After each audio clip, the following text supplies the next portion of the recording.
உன் சத்துருக்களை உனக்கு ஒப்பு கொடுக்க என்னும் தலைப்பிலே இன்றைய நாளிலே தேவனுடைய வார்த்தையை நாங்கள் தியானிக்க இருக்கிறோம். அதற்கு ஆதாரமாக வெளிப்படுத்தின விசேஷம் 2வது அதிகாரம் 9ஆம் வசனத்தை வாசிக்க கேட்போம். உன் கிரியைகளையும் உன் உபத்திரவத்தையும் நீ ஐஸ்வர்யம் உள்ளவனாயிருந்தும் உனக்கிருக்கிற சரித்திரத்தையும் தங்களை யூதரென்று சொல்லியும் யூதராக இராமல் சாத்தானுடைய கூட்டமாய் இருக்கிறவர்கள் செய்யும் பூஷணத்தையும் அறிந்திருக்கிறேன். சிமிர்னா சபைக்கு எதிராக தங்களை ஜூதர் என்று சொல்லியும் ஜூதராய் இராமல் சாத்தான் கூட்டமாய் இருக்கிறவர்கள் செய்யும் தூஷணத்தையும் கர்த்தர் அறிந்திருக்கிறார். சாத்தானுடைய கூட்டமாய் இருக்கிறவர்கள் என்றால் முதுகுக்கு பின்னால் கதைப்பவர்கள் என்றும் சாத்தானுடைய பாடசாலை மாணவர்கள் என்றும் அர்த்தமாகும். சிமிர்னா சபையார் சாத்தானுடைய கூட்டத்தை ஜெயிக்கவில்லை. கர்த்தர் அந்த சத்துருக்களை அவர்களது பாதங்களுக்கு கீழ்ப்படுத்தவில்லை. காரணம், அவர்கள் தேவனுடைய வார்த்தையின்படி சபையை நடத்தவில்லை. இன்றைய நாட்களிலே உங்களுடைய சபையை குறித்து சாத்தான் கூட்டத்தார் தூசிக்கலாம், தூசணமான வார்த்தைகளை சொல்லலாம். ஊழியக்காரனாகிய உங்களுக்கு எதிராய் பேசலாம், உடைய குடும்பத்துக்கு எதிராய், உங்களுடைய பிள்ளைகளுக்கு எதிராய் தூசணமான வார்த்தைகளை, காரியங்களை பேசலாம். கவலைப்படாதிருங்கள். இயேசு சொல்லுகிறார், நான் அதை அறிந்திருக்கிறேன் என்று இந்த வசனம் சொல்லுகிறது. உன் கிரியைகளையும் உன் உபத்திரவத்தையும் நீ ஐஸ்வர்யம் உள்ளவனாயிருந்து உனக்கு இருக்கிற தரித்திரத்தையும் தங்களை ஜூதர் என்று சொல்லி ஜூதராயிராமல் சாத்தானுடைய கூட்டமாயிருக்கள் செய்யும் தூசணத்தையும் அறிந்திருக்கிறேன். கவலைப்படாதிருங்க. நீங்கள் ஆண்டவருடைய சமூகத்தில் முறையிட்டு இருக்கலாம், உங்களை மன்னித்து ஜெபித்திருக்கலாம். ஆனாலும் தேவன் உங்களுக்கு எதிராய் தூசணங்களை பேசுகிற மனுஷர்களையும் மனுஷிகளையும் அறிந்திருக்கிறார். அவர்கள் மிருகத்தின் ஆவியினால் பிடிக்கப்பட்டவர்கள். சபைக்கு எதிராய், உங்களுடைய குடும்பத்துக்கு எதிராய், உங்களுடைய ஊழியத்துக்கு எதிராய் தூசணங்களை பேசுகிறவர்களாய் அவர்கள் இருக்கின்றார்கள். ஆதலால் தேவன் அறிந்திருக்கிறார். வெளிப்படுத்தல் 3ஆம் அதிகாரம் 9ஆம் வசனத்தை வாசிக்க கேட்போம். இதோ யூதரெல்லாவிருந்தும் தங்களை யூதரென்று பொய் சொல்கிறவர்களாகிய சாத்தானுடைய கூட்டத்தாரின் சிலரை உனக்கு கொடுத்தேன். இதோ அவர்கள் உன் பாதங்களுக்கு முன்பாக வந்து பணிந்து நான் உன்மேல் அன்பாக இருக்கிறதை அறிந்து கொள்ளும்படி செய்தேன். பிலதெல்பியா சபைக்கு எதிராக ஜூதர் அல்லாதிருந்தும் தங்களை ஜூதர் என்று பொய் சொல்லுகிறவர்களாகிய சாத்தானுடைய கூட்டத்தாரில் சிலரை உனக்கு கொடுப்பேன். இதோ அவர்கள் உன் பாதங்களுக்கு முன்பாக வந்து பணிந்து நான் உன்மேல் அன்பா இருக்கிறதை அறிந்து கொள்ளும்படி செய்வேன் என்று சொல்லுகிற கர்த்தர் சிமிர்னா சபைக்கு அப்படி செய்யவும் இல்லை, சொல்லவும் இல்லை. ஏனென்றால் தேவனுடைய கட்டளைகளை அவர்கள் கைக்கொண்டால் மாத்திரமே அவர்களுக்கு எதிரான சத்துருக்களை கர்த்தர் அவருடைய பாதபடிக்கு கொண்டு வருவார். இன்றைய நாளில் அநேக சபைகள் அல்லது ஊழியர்கள் சாத்தானுடைய கூட்டத்தாருடைய தூஷணங்களால் பாதிக்கப்படுகிறார்கள். அந்நாட்களில் ஜூதர் அல்லாதிருந்தும் தங்களை ஜூதர் என்று சொல்லுகிற ஒரு சாத்தான் கூட்டம் இன்றைய நாளிலே வேறு விதமான சாத்தான் கூட்டங்கள் எழும்பி இருக்கிறது. சபைக்குள்ளே இருந்து கொண்டு அந்த சபைக்கு எதிராக எழும்புகிற ஒரு சாத்தான் கூட்டம், சபையில் இருக்கிற ஊழியர்களுக்கு எதிராக எழும்புகிற ஒரு சாத்தான் கூட்டம், தேவனை அறியாமலும் தேவனுடைய ராஜ்யத்துக்கு உள்ளே இல்லாமலும் வெளியே இருந்து எழும்புகிற புறஜாதியாராகிய ஒரு சிலருடைய சாத்தான் கூட்டம். இப்படி பலவிதமான சாத்தான் கூட்டங்கள் திருச்சபைகளுக்கு எதிராக எழும்புகிறார்கள். திருச்சபைகளுக்கு ஆராதனைகளுக்கு இடைஞ்சல்களை உண்டு பண்ணுகிறார்கள். அவருடைய ஆராதனைகளை தடை பண்ணுகிறார்கள். பலவிதமான சட்டங்களை இயற்றுகிறார்கள். தேவ சமூகங்களை எவ்வளவு தூரம் பாழாக்க முடியுமோ அவ்வளவு தூரம் அவர்கள் இந்த சாத்தான் கூட்டம் செயல்படுகிறார்கள். தூஷணமான வார்த்தைகளை அவர்களுக்கு விரோதமாய் பேசுகிறார்கள். ஆனால் சிமிர்னா சபைக்கு பேசினார்கள். ஆனால் ஆண்டவர் அதை அறிந்திருக்கிறார். அதே போல உங்களுடைய சபைக்கு விரோதமாய் பேசுகிறவர்களை கர்த்தர் அறிந்திருக்கிறார். ஏற்ற காலம் வரும் என்று நீங்கள் காத்திருக்கிறீங்க, வராமலும் போகலாம். ஆனால் பிலதெல்பியா சபைக்கு ஆண்டவர் சொல்லுகிறதை கவனியுங்கள். சாத்தான் கூட்டத்தை உன் பாதபடியில் கொண்டு வந்து போடுவேன், அவர்கள் பணிந்து கொள்ளுவார்கள், நான் உண்மையில் அன்பாயிருக்கிறதை அறிந்து கொள்ளுவார்கள் என்று சொல்லுகிறார். அதே காரியத்தை சிமிர்னா சபைக்கு கர்த்தர் சொல்லவில்லை. ஏன் இப்படிப்பட்ட காரியங்கள் நடக்கிறது? பிலதெல்பியா சபைக்கும் இந்த சிமிர்னா சபைக்கும் உள்ள வித்தியாசத்தை நாங்கள் கவனிப்போம். அப்பொழுது ஆராய போகிறோம் வேதத்திலிருந்து. அப்பொழுது உங்களுக்கு எதிராய் தூஷணங்களை பேசுகிற பொல்லாத சாத்தான் கூட்டத்தார உங்கள் பாதபடிக்கு ஏன் கர்த்தர் கொண்டு வந்து போடவில்லை என்பதை நீங்கள் அறிந்து கொள்வீர்கள். ஆகவே நீங்கள் அதன்படி உங்களை மாற்றிக்கொள்வீர்களானால் சாத்தான் கூட்டம் உங்களுடைய பாதபடிக்கு வரக்கூடியதாய் இருக்கும். வெளிப்படுத்தின விசேஷம் 3ஆம் அதிகாரம் 8ஆம் வசனத்தை வாசிக்க கேட்போம். உன் கிரியைகளை அறிந்திருக்கிறேன். உனக்கு கொஞ்சம் பலன் இருந்தும் நீ என் நாமத்தை மறுதலியாமல் என் வசனத்தை கை கொண்டபடியினாலே இதோ சிறந்த வாசலை உனக்கு முன்பாக வைத்திருக்கிறேன், அதை ஒருவன சூட்டமான்பான். பிலதெல்பியா சபைக்கு கொஞ்சம் பலன்தான் இருந்தது.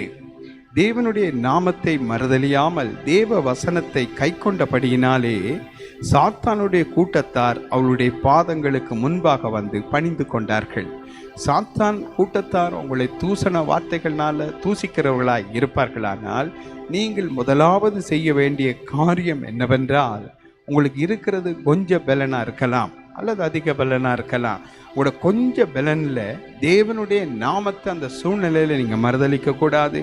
ரெண்டாவது மிக முக்கியமான காரியம், தேவனுடைய வசனத்தை நீங்கள் கை கொள்ளணும். தேவனுடைய கற்பனையை கை கொண்டு நடக்க வேண்டும்.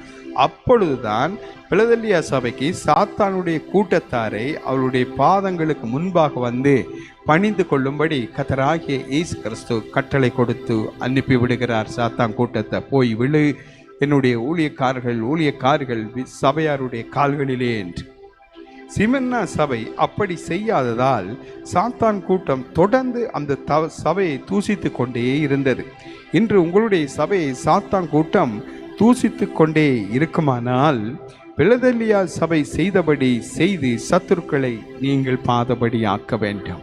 அவர்கள் எங்களை தூசிக்கிறார்கள், அவர்கள் எங்களுக்கு விரோதமாய் எழும்புகிறார்கள் என்று பேசுகிறார்கள், தூசணம் சொல்லுகிறார்கள். நீங்கள் சொல்லலாம், உங்களை ஒதுக்குகிறார்கள், புறக்கணிக்கிறார்கள், தள்ளுகிறார்கள், அவமானப்படுத்துகிறார்கள், வெட்கப்படுத்துகிறார்கள் என்று கூட நீங்கள் சொல்லலாம். ஆனால் மிக முக்கியம் என்னவென்றால், நீங்கள் தேவனுடைய வசனத்தை கை கொண்டால் மாத்திரமே கர்த்தர் சத்துருக்களை உங்களுடைய பாதபடியில் கொண்டு வந்து போடுவார். சிமென்னா சபை அதை செய்ய மறந்தது.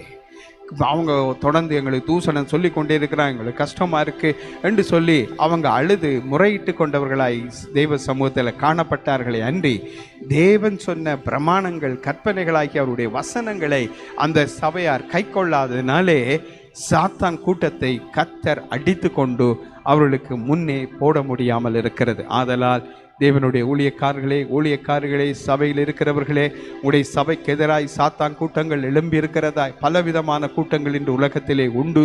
சாத்தான் கூட்டம், இந்த கூட்டங்கள் உங்களுடைய பாதபடியில் கொண்டு கர்த்தர் போட வேண்டுமானால் நீங்கள் அழுததும் முறையிட்டதும் போதும். ஏனென்றால் சிமென்னா சபைக்கு சொல்லும்போது ஆண்டவர் சொல்லுகிற வார்த்தை என்னவென்றால், உங்களுக்கு தெரிந்தது முதல் வாசித்தோம், சாத்தானுடைய கூட்டமாக இருக்கிறவர்கள் செய்யும் தூசணத்தை அறிந்திருக்கிற ஆண்டவர் அதை அறிந்திருக்கிறார். ஆனால் நீங்கள் தேவனுடைய வசனத்தின்படி வாழ்ந்தால், சபை தேவ வசனத்தின்படி நடத்தப்பட்டால், தேவ வசனத்தை நீங்கள் கை கொண்டால் மாத்திரமே சாத்தான் கூட்டத்தை கர்த்தர் உங்களோட பாதபடியிலே போடுவார்.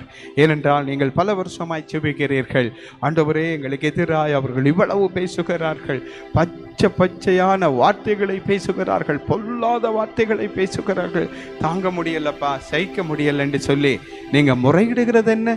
தேவனுடைய வசனத்தை கை கொண்டால் மாத்திரமே சாத்தான் கூட்டத்தை கர்த்தர் உடனே அடித்து கொண்டு வந்து உங்களோட பாதபடியிலே போடுவார். அன்று இஸ்ரவேலர்கள் இறைச்சி கேட்டபோது கர்த்தருடைய கீழ்காற்று புறப்பட்டு காடைகளை அடித்து கொண்டு அவர்களுக்கு ஆகாரமாய் கூடாரங்களை சுற்றிலும் குவியலாய் குவித்து விட்டு போனது.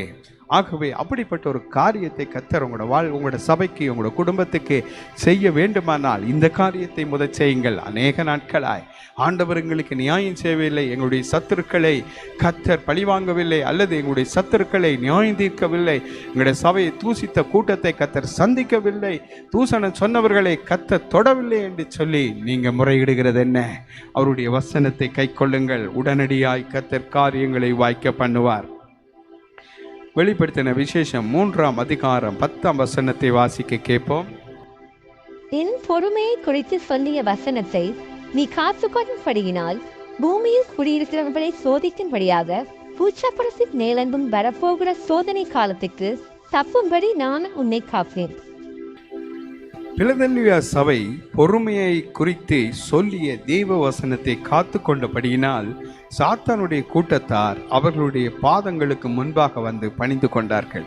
இன்றைய நாட்களிலே தேவனுடைய வார்த்தையின் நிமித்தம், அதாவது என் பொறுமையை குறித்து சொல்லிய வசனத்தை நீ காத்து கொண்டபடியினால், அதாவது உங்களுக்கு எதிராக பலர் எழும்பி பேசும்போது உங்களுக்கு கோபம் வரும். தேவனுடைய வார்த்தை சொல்லுகிறது பொறுமையாயிருங்கள் என்று சொல்லப்படுகிறது. பழி வாங்காதபடி பொறுமையாயிருங்கள். நீங்கள் பொறுமையாய் அந்த வசனத்தின்படி பொறுமையாய் சகித்து கொண்டு நீங்கள் இருப்பீர்களானால் கர்த்தர் சாத்தான் கூட்டத்தை உங்களுடைய பாதபடியில் கொண்டு வந்து போடுவார். நீங்கள் பொறுமை இல்லாதவர்களாய் அவர்களுக்கு எதிராய் நீங்களும் பொறுமை இழந்தவர்களாய் பேசுவீர்களானால், திட்டுவீர்களானால், தூசிப்பீர்களானால், பொல்லாத வார்த்தைகளை சொல்லுவீர்களானால், பொல்லாப்புகளை செய்வீர்களானால் கர்த்தர் உங்களுக்காய் யுத்தம் செய்யார். நீங்கள் யுத்தம் செய்யும்போது கர்த்தர் உங்களுக்காய் எதையும் செய்ய மாட்டார். கர்த்தர் அமைதியாய் இருந்து விடுவார். கர்த்தருடைய யுத்தத்தை செய்யும்படி அனுப்பப்பட்ட தூதர்கள் திரும்பி விடுவார்கள். ஆகவே அருமையான தேவனுடைய சபையாரே, நீங்கள் கவனிக்க வேண்டியது பொறுமையாக இருக்க வேண்டும். பொறுமையை குறித்து சொல்லிய தேவ வசனத்தை காத்து கொண்டால் மாத்திரம்தான் சாத்தானுடைய கூட்டத்தார்களை உங்களுடைய பாதங்களுக்கு முன்பாக கர்த்தர் கொண்டு வந்து போடுவார். அவர்கள் உங்களை பணிந்து கொள்வார்கள். ஏனென்றால் பிலதெல்பியா சபை இதை செய்ததே, அந்த சபை சிமெர்னா செய்யவில்லை. ஆதலால் தான் சாத்தான் கூட்டத்தை கர்த்தர் உங்களோட கையில் ஒப்பு கொடுக்க முடியாமல் இருக்கிறது. எத்தனை ஊழியர்களுக்கு எதிராய், ஊழியக்காரிகளுக்கு எதிராய் இந்த மீடியாக்களிலே பொய்யான காரியங்களை பரப்புகிறார்கள். விபச்சாரக்காரர்கள் என்று, பொய்யர்கள் என்று, பணங்களை கொள்ளையடிக்கிறவர்கள் என்று, இன்னும் அபத்தமான காரியங்களை அவர்கள் பரப்புகிறார்கள்.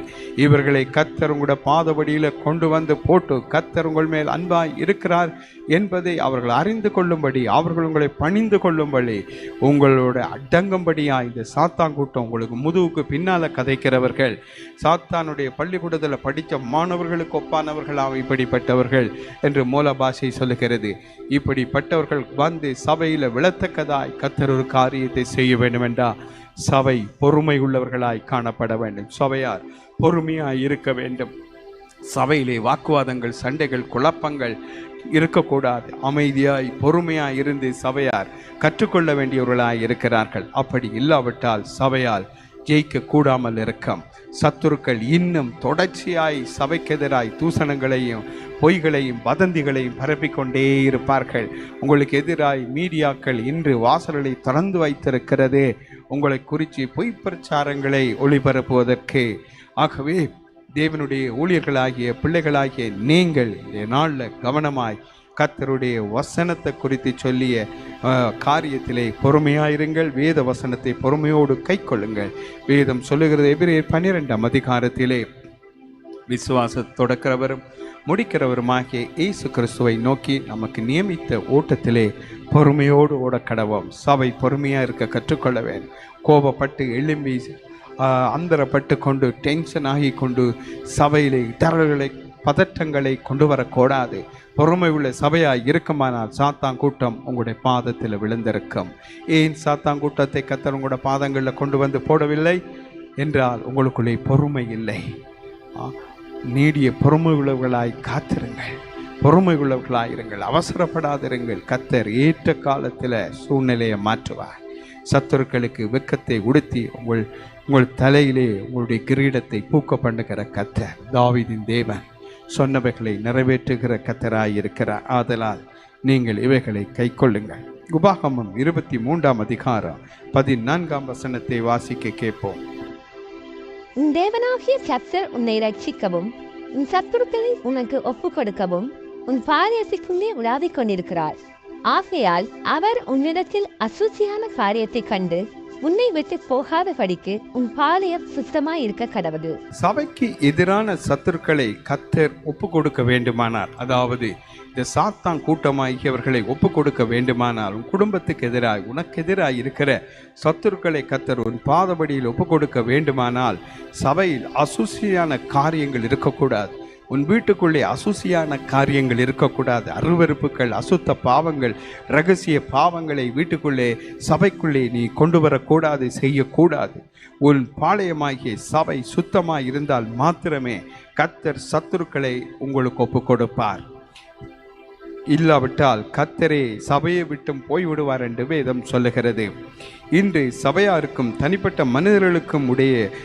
மனிதர்களுக்கும் இடையே வாழ்க்கையிலும் சரி பல வருட சொத்து பிரச்சனைகள், வழக்குகள், யுத்தங்கள் தொடர்ந்து நடைபெறுகின்றன.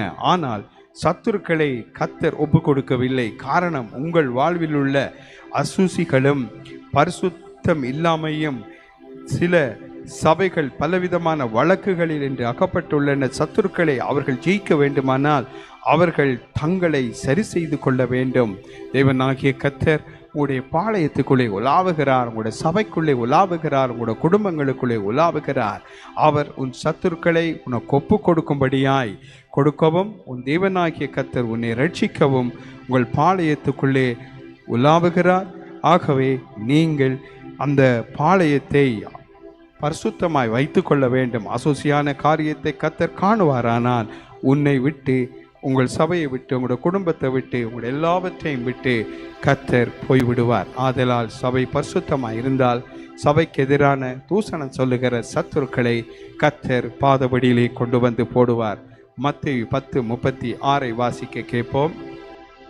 ஒரு மனுஷனுக்கு சத்துருக்கள் அவன் வீட்டாரே.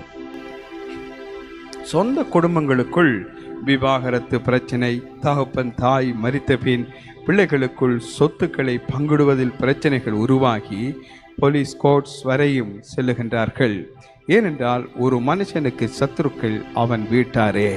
ஆகவே இந்த சத்துருக்கள் எழும்பும்போது உங்களோட வாழ்க்கையிலே வேதனைகளும் வியாகுலவுமாக இருக்கிறது. ஒரு பிரச்சனையை தீர்க்க நீங்கள் கோர்ட்ஸுக்கு போகும்போது உங்களோட சொத்துல அறவாசை விற்று செலவழித்து விடுவீர்கள். இப்படியாய் வருஷம் காலங்களாய் போய் உங்களோட நீதி வரும் வரைக்கும் அநேக செலவுகளை நீங்கள் செய்ய வேண்டி வரும். ஆகவே தேவனுடைய பிள்ளைகளே, தேவனுக்கு பிரியமானவர்களே, நீங்கள் உங்களுடைய சத்துருக்களை உங்களோட பாதபடிக்கு கர்த்தர் கொண்டு வந்து போட வேண்டுமானால், அல்லது சாத்தான் கூட்டத்தை உங்களோட பாதபடியில் கொண்டு வந்து போட வேண்டுமானால், உங்களை தூசிக்கிறவர்களை, உங்களை தூசணமாய் பேசுகிறவர்களை கர்த்தர் முறியடித்து கொண்டு வந்து உங்களுக்கு போட வேண்டுமானால், நீங்கள் தேவனுடைய வசனத்தை கை கொள்ள வேண்டும், பொறுமையாய் இருக்க வேண்டும். உங்களுக்கு கொஞ்சம் பலன் இருந்தாலும் நீங்கள் தேவனுடைய நாமத்தை மறுதலியாமல் இருக்க வேண்டும். நீங்கள் அவங்க தூசணம் சொல்கிறாங்க தூசிக்கிறாங்கன்னு சொல்லிக்கொண்டே முறையிட்டு கொண்டிருக்க தேவையில்லை. கர்த்தர் அதை அறிந்திருக்கிறார் என்று வேதம் சொல்லுகிறது. ஆதலால் உங்களோட வாழ்க்கையிலே உங்களோட வாழ்க்கை பரிசுத்தமாக இருக்கணும், சபை பரிசுத்தமாக இருக்க வேண்டும், குடும்பங்கள் பரிசுத்தமாக இருக்கும்போது சத்துருக்கள் வீழ்த்தப்படுவார்கள் என்பதை மறந்து விடாதீர்கள். அவர்கள் உங்களோட பாதபடியிலே வந்து கர்த்தர் அடித்து கொண்டு போடுவார். ஆமென். அப்படியாய் சத்துருக்கள் உங்களோட பாதபடியில் வந்து விழுகிற நாட்கள் சமீபித்து விட்டது. ஆதலால் நீங்கள் தேவனுக்கு பிரியமாய் அவருடைய வசனம் சொல்லுகிறபடி உங்களோட காரியங்களை மாற்றிக்கொள்ளுங்கள்.